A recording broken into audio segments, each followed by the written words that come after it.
একদিন এক ব্যক্তি একটি পাত্রের মধ্যে কিছুটা জল নিল এবং একটি ব্যাঙকে সেই জলের মধ্যে বসিয়ে আগুনের উপর সেই পাত্রটিকে বসিয়ে দিল।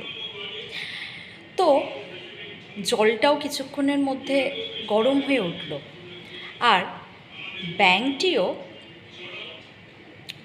আস্তে আস্তে সেই গরমটাকে সহ্য করতে থাকলো। সে কিন্তু চাইলেই সেখান থেকে লাফিয়ে চলে যেতে পারত, কিন্তু সে যায়নি। সে অপেক্ষা করছিল। সে দেখলো তার বডিটা সেই গরম টেম্পারেচারটা আয়ত্তে করতে পেরেছে। এইভাবে একটা টাইমের পর যখন প্রচণ্ড গরম হয়ে গেল, তখন সে বাইরে লাফ দিতে চাইল, কিন্তু তখন তো অনেকটাই দেরি হয়ে গেছে। তখন কি আর সেটা সম্ভব? সে আর পারল না লাফিয়ে বাইরে বেরিয়ে যেতে। সেই ব্যাঙটি সেই পাত্রের মধ্যেই মারা গেল। এবার বলুন তো, গল্পটি থেকে আমরা কি শিক্ষা পেলাম? গল্পটি আমাদের এই শিক্ষা দিল যে সব কিছু জিনিসের একটা সহ্য ক্ষমতা আছে।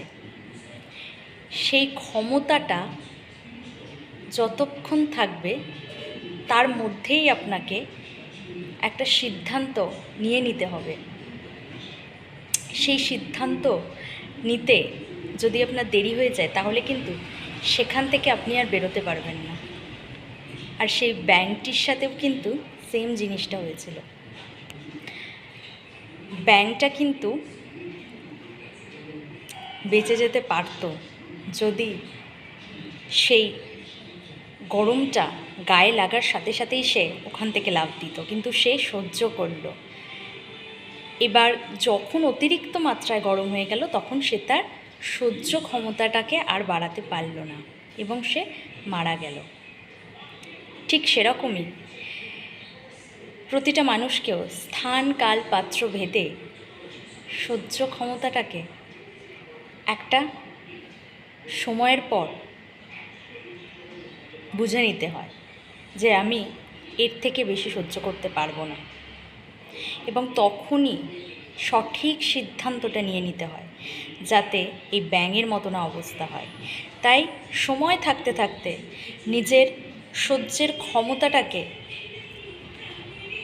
আর না বাড়িয়ে সঠিক সিদ্ধান্তটা সময়ে নিয়ে নিন, না হলে এই ব্যাঙটির মতোই অবস্থা হবে।